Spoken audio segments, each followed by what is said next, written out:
Hello नमस्कार friends, welcome to मीमांसा classes.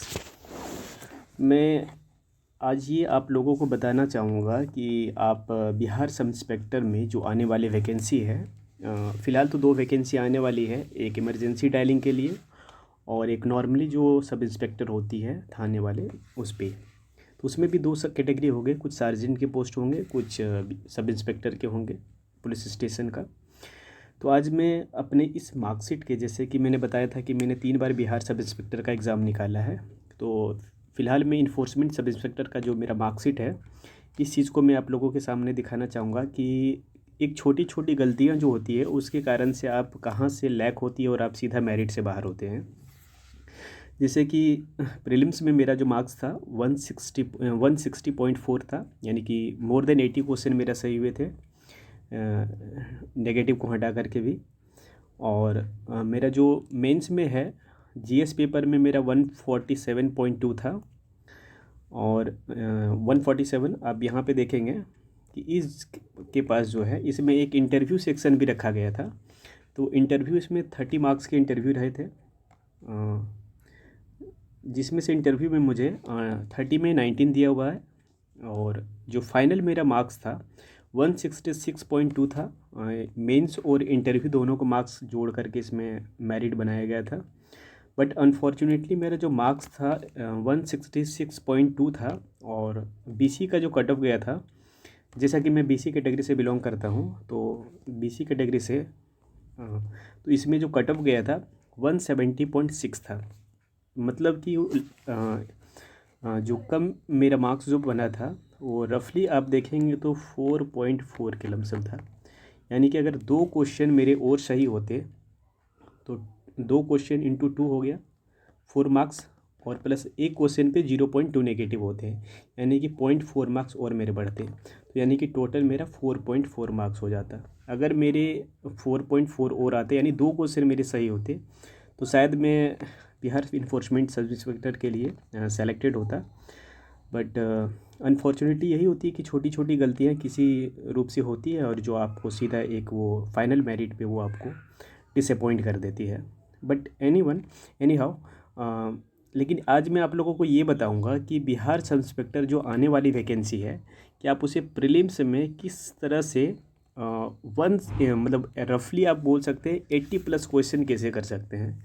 तो उस चीज़ के बेसिस पे आप लोगों को मैं एक आइडिया बताऊंगा। और मेंस के बारे में भी मैं बात करूंगा कि मेंस में भी देखिए, अगर थोड़ी थोड़ी 2-4 क्वेश्चन आपकी सही होती है तो वहाँ पे मेरिट का इशू नहीं बनता है। तो इस चीज़ को ध्यान में रखते हुए कि प्रीलिम्स की जब हम तैयारी करें तो वहाँ पे मेरा मेंस का भी अच्छा फोकस स्टैंडर्ड हो जाना चाहिए। क्योंकि मेन जो एक फ़ाइट होती है, लड़ाई जो होती है, वो एक आपका मेंस में ही है। प्रीलिम्स तो एक आपको एक नेक्स्ट स्टेज पे पहुँचने का मौका मिलती है। बाकी बात आपका मेन जो फाइट होती है वो मेंस में होती है। इसलिए कोशिश ये करना है कि प्रीलिम्स तो क्वालिफाई करना ही है, और इतना मार्क्स ला देंगे प्रीलिम्स में कि हमको ये सोचना नहीं पड़ेगा कि रिज़ल्ट होगा कि नहीं होगा मेरा प्रीलिम्स में। जैसे आप एग्ज़ाम दे के आए प्रीलिम्स का, उसके नेक्स्ट डे से आप अपने 1-2 दिन रेस्ट करके नेक्स्ट प्लान क्या होना चाहिए कि हम मेंस पे लग जाएं, और मेंस में लगे और वहाँ पे अच्छा खासा नंबर आएगा तो आपको मेरिट में भी कोई इशू नहीं होगी। तो ये सब चीज़ें कुछ थी। तो इस वीडियो के माध्यम से मैं आप लोगों को एक एक चीज़ बताऊंगा कि मैंने किस चीज़ को क्या फॉलो किया था और क्या मेरे से गलती हुआ था जो कि मेरा मेरिट नहीं बन पाया था। तो उस चीज़ को मैं आप लोगों के लिए, और यहाँ पे देखेंगे जनरल की कट ऑफ जो गई थी 172.6 गई थी। ये सब चीज़ें रही थी। और जबकि ओवरऑल मेरा रैंकिंग भी अगर देखें तो जो फाइनल जो पहुंचा था 890 लड़के पहुंचे थे, उसमें से 890 में मेरा ओवरऑल जो रैंकिंग थी वो 203 थी। और टोटल जो सीट थी उस टाइम में इन्फोर्समेंट सब इंस्पेक्टर में 212 सीट थी। उसमें सीट भी कम थी, तो इसलिए शायद थोड़ा कट ऑफ जो ज़्यादा जाता है, इसके पीछे भी कारण रहा होगा। और ये सब चीज़ें थी हमारे अपने अपने बारे में। और इससे ये आपको मैं डेफिनेटली कि जहाँ तक हो पाएगा मेरे अंदर जो गलतियाँ मैंने जो किया है उस चीज़ को सॉर्ट आउट करके मैं आप लोगों को बताऊंगा कि कहाँ गलती नहीं करना है और कौन से बुक को फॉलो करना है। और उतना ही बुक पढ़ना है जितना कि आप लोगों को बताएंगे, उससे कहीं बाहर नहीं जाएगा। हाँ, लेकिन जो भी टॉपिक पढ़ेंगे उस पर डिटेल अपना एक एनालिसिस होना चाहिए, चाहे जो भी बुक को पढ़ें। हाँ, लेकिन एक चीज़ हम बोलेंगे, 10-20 बुक नहीं पढ़ना है, लिमिटेड रिसोर्स को रखेंगे, लेकिन उसी लिमिटेड रिसोर्स में से हम उसको बार बार पढ़ेंगे। किसी बुक को ज़्यादा बुक पढ़ने से बेहतर है कि आप एक ही किताब को 10 बार पढ़ें, 10 बार 20 बार मैक्सिमम जितना बार पढ़ सकते हैं, कोई लिमिटेशन नहीं है। जितना बार मैक्सिमम पढ़ेंगे आपकी रिवीजन उतनी अच्छी होगी, और रिवीजन अच्छी होगी तो आपका कॉन्फिडेंस बिल्डअप खुद ब खुद होगा, और वो कॉन्फिडेंस बिल्डअप आपका एग्ज़ाम के हॉल में आपको डायरेक्टली वो देखने को मिलेगा। कुछ चीज़ें हैं जो कि मैं यहाँ पे प्राइवेसी को लेकर के मैं अपना हाइड किया हूँ, तो इस चीज़ को थोड़ा इग्नोर करिएगा। बाकी बात जो चीज़ें मुझे दिखानी थी वो चीज़ आप लोग के सामने है। अब मैं नेक्स्ट जो बात करूँगा कि नेक्स्ट स्ट्रेटजी क्या होनी चाहिए, तो अगला जो एग्ज़ाम की ओरिएंटेड में बात करूँगा जैसा कि बिहार सब इंस्पेक्टर में जो है इसमें 3 स्टेजेस होती है एग्ज़ाम को लेकर के।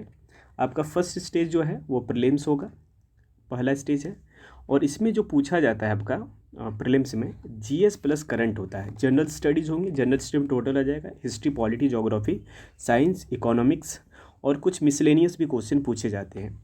और इसकी जो रफली रेशियो अगर देखेंगे तो वो आपका 80:20 होती है, यानी कि 20 के आसपास आपको करंट अफेयर्स देखने को मिलेगा और 80 के आसपास आपको जनरल स्टडीज़ देखने को मिलेगा। इसके बाद नेक्स्ट स्टेज क्या होती है कि नेक्स्ट स्टेज आप देखेंगे कि आपका मेंस एग्ज़ाम होती है। मेंस में क्या पूछा जाता है, जनरल स्टडीज़ प्लस मैथमेटिक्स होंगे और रीजनिंग एक होती है। कभी कभी ये देखा गया है कि मेंस में करंट अफेयर्स की सिलेबस नहीं दी गई है, बट इन्फोर्समेंट सब इंस्पेक्टर में ये देखा गया है कि उसमें से कुछ क्वेश्चन 6, 7, 8, 9, 10 के आसपास जो कि करंट से रिलेटेड क्वेश्चन दिए हुए थे। तो आप लोग को मैं पहले बता देना चाहूँगा कि करंट को भी आप उस स्टेज में कुछ कुछ देखते रहिएगा, ताकि एग्ज़ाम हॉल में आपको ये ना लगे कि भाई मेरे साथ गलत हो गया। और मेरिट जब आउट होते हैं ना तो बहुत ज़्यादा पेनफुल सिचुएशन होता है, क्योंकि प्रीलिम्स, मेंस, फिजिकल निकाल करके फिर आप मेरिट आउट होते हैं, यहाँ तक दूर तक पहुँचना आपने कम से कम 1.5 साल अपने टाइम इसके पीछे इन्वेस्टमेंट होने के बाद फिर आपको रिजल्ट क्या मिलती है, मेरिट आउट। तो ये बहुत ज़्यादा पेनफुल होती है, तो आप कहीं रिस्क लेने लायक सिचुएशन को मत रखिएगा। कोशिश यही करिएगा कि साथ साथ में कुछ ना कुछ करंट अफेयर्स को भी अपने साथ में लेके चलें, ताकि कोई इशू ना हो। और मैथ और रीजनिंग की जो एक रेशियो होती है वो 10-10 का होता है। कभी 1-2 प्लस माइनस हो सकता है, 11-12 हो जाए, लेकिन जो भी होंगे क्वेश्चन इजी होते हैं, ज़्यादा टफ नहीं होती। बेसिक मैथमेटिक्स अगर आपका क्लियर है तो डेफिनेटली है कि आप मैथ और रीजनिंग को सॉल्यूशन कर सकते हैं। कुछ क्वेश्चन होंगे, 1-2 क्वेश्चन जो कि थोड़ा वो आप प्रीवियस ईयर क्वेश्चन देखेंगे जो मैं अपलोड कर रहा हूँ एक वीडियो करके, वहाँ से आपको आइडिया लग जाएगी। नेक्स्ट क्वेश्चन आप नेक्स्ट जो लेवल बनता है आपका इसमें फिजिकल का आता है, जो कि मेल के लिए 1600 मीटर है 6.5 मिनट में, और फीमेल के लिए है 6 मिनट में। और हाई जंप आपका 4 फीट लड़के के लिए है, 12 फीट लॉन्ग जंप है। लड़कियों के लिए जो है वो 3 फीट हाई जंप है, हाई जंप, और लॉन्ग जंप 9 फीट है। तो ये सब चीज़ देखने के बाद मैं कुछ बुक मटेरियल्स के बारे में बात करना चाहूँगा कि रिसोर्सेज क्या होना चाहिए इस एग्ज़ाम को लेकर के।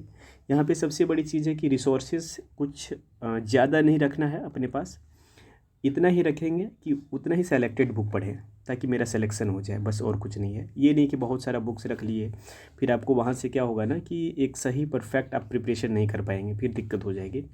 फर्स्ट ऑफ ऑल आपको क्या करना है, मैं टू द पॉइंट आता हूँ। लूसेंट को आप रखिएगा, दोनों रखेंगे लूसेंट। जो मैंने भी फॉलो किया वही चीज़ मैं आपको बता रहा हूँ, ये नहीं कि कुछ एक्स्ट्रा चीज़ें नहीं बता रहा हूँ। और जितने भी अगर कोई भी बताते होंगे कुछ, तो ज़्यादा नहीं पढ़ना है, बस इतना से ही क्वेश्चन बाहर नहीं जाएंगे। हाँ, बाकी आपको क्या करना है, एनालाइज जो होती है आप उसको डिटेल में पढ़ेंगे। तो पहला क्या करेंगे, लूसेंट पढ़ना है।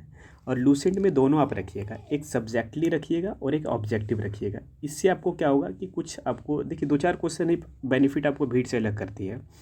ये मत देखिएगा कि अरे लूसेंट बहुत छोटी किताब है, बट लूसेंट आप 10 बार पढ़ें तब भी आपको 100% कमांड नहीं है। 20 बार पढ़िएगा तब भी कमांड नहीं होगा। इतनी चीज़ें उसमें फैक्ट है ना कि वहीं से क्वेश्चन आएंगे उसी लाइन से, और वहीं से गलत करते हैं, और सब लोग करते हैं, ये एक ह्यूमन एरर है। नेक्स्ट मैं आप लोग को रिकमेंड करना चाहूँगा कि घटना चक्र जो होती है एक ओवरऑल बहुत बढ़िया किताब है, खास करके वनडे एग्ज़ाम के लिए। बाकी अदर के लिए तो नहीं कह सकता हूँ मैं, लेकिन वनडे एग्ज़ाम के लिए बहुत बढ़िया किताब है। आपको कुछ क्वेश्चन ऐसे भी होंगे जो कि डायरेक्टली क्वेश्चन वहाँ से कॉपी पेस्ट होती है, और कुछ चीज़ें घटना चक्र की जो एक्सप्लेनेशन होते हैं आप उसके देखिएगा बॉक्स में जो एक्सप्लेनेशन होंगे वहाँ से क्वेश्चन काफ़ी उठ के आते हैं। तो घटना चक्र जब भी पढ़ें आप उसको क्वेश्चन को तो देखेंगे ही, साथ में उसका एक्सप्लेनेशन को भी बढ़िया से क्लियर करें। और इसकी घटना चक्र की सारी किताबें आप लोगों को देखनी चाहिए, जैसा कि पहला जो हो गया हिस्ट्री, पॉलिटी, ज्योग्राफी, साइंस, ये 4 क्वेश्चन बुक तो बहुत इंपॉर्टेंट है। और इकोनॉमिक्स को मेरे ख्याल से आप छोड़ देंगे घटना चक्र को, क्योंकि इकोनॉमिक्स में कुछ चीज़ें क्या है कि इसमें पुरानी डेटा दिया गया है। तो होपफुली आप ये रखिएगा कि जो भी करंट रिलेटेड होगा उस चीज़ को अपडेट रखिएगा इकोनॉमिक्स से। और इकोनॉमिक सेक्शन के लिए हम 2 चीज़ रिकमेंड करेंगे, एक आप क्राउन से पढ़ लीजिएगा इकोनॉमिक सेक्शन, और लूसेंट से इकोनॉमिक सेक्शन पढ़ लीजिएगा, बस मोर देन सफिशिएंट है। और बाकी बात जो आपको ऑब्जेक्टिव में दिखे लूसेंट का, उस चीज़ को वहाँ से आप कवर कर लीजिएगा। मैक्सिमम 2 4 5 क्वेश्चन इकोनॉमिक्स के क्वेश्चन देखे जाते हैं, तो उतना ज़्यादा बर्डन लेने की चीज़ नहीं है कि बहुत सारा चीज़ रिसोर्स को पढ़े। तो ये चीज़ से आपका इकोनॉमिक्स कवर हो जाएगा। घटना चक्र सब ले, हिस्ट्री, पॉलिटी, ज्योग्राफी, साइंस, और एक इन्वायरमेंट एंड इकोलॉजी की बुक आती है घटना चक्र में। तो ये 5 बुक आप लोग घटना चक्र की किताब रखेंगे। तो और इकोनॉमिक्स को मेरे ख्याल से छोड़ दीजिएगा, क्योंकि ये चीज़ क्राउन और इस लूसेंट से आपका कवर हो जाएगा। कुछ क्वेश्चन कभी क्या होते हैं कि कभी कभी छोटी चीज़ होती है लेकिन बहुत ज़्यादा मायने करती है। स्पीडी एक रेलवे की आती है 2 चीज़, एक साइंस और जनरल स्टडीज़ की 2 चीज़ बुक आती है उसकी। तो अगर आप लोग को पास टाइम अगर हो तो साथ में इस चीज़ को भी पढ़ लेंगे, इससे ज़्यादा आपको बेनिफिट डायरेक्टली तो टच होगा कि नहीं होगा ये थोड़ा मुश्किल है कहना, बट हाँ ये कि आपका बेसिक बिल्डअप करने में काफ़ी इंपॉर्टेंट रोल करेगा ये स्पीडी। तो स्पीडी को दोनों ले लीजिएगा, साइंस और सामान्य ज्ञान जो एक होती है।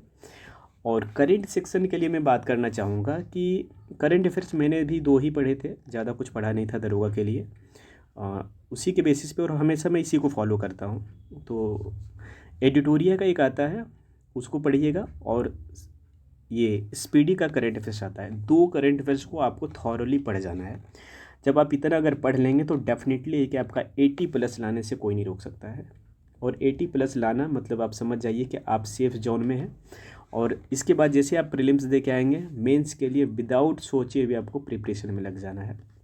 तो मेरा यही सजेशन रहेगा कि मैंने कितना मार्क्स कैसे लाया था, और फिर मैं अपना स्ट्रेटजी इसको इससे यही बताना चाह रहा था कि एक स्ट्रेटजी टू द पॉइंट होना चाहिए, ताकि कोई भी एग्ज़ाम जब आप बैठे तो उस समय आपको कोई इशू ना हो, और बहुत ईजिली से आप एग्ज़ाम को क्वालिफाई कर जाएं। और यही था मेरा बताने के पीछे। बाकी जो भी चीज़ अगर क्वेरी वगैरह कुछ होगा तो आप कमेंट बॉक्स में ज़रूर लिखें कि क्या कौन सी रिसोर्सेज होना चाहिए। और अगर आप नए हैं तो प्लीज़ सब्सक्राइब माय चैनल और सपोर्ट करिए। बिना आप लोगों के सपोर्ट के में आगे काफ़ी मुश्किल हो जाएगा, क्योंकि अगर आप लोग भी सपोर्ट करेंगे तो डेफिनेटली है कि जितना हेल्प हो पाएगा मेरे बेसिस पे, मैं डेफिनेटली है कि आप लोग को करूँगा। बस यही इतना कुछ बताना था आप लोग को। बाकी आगे के लिए बने रहें। जय हिंद।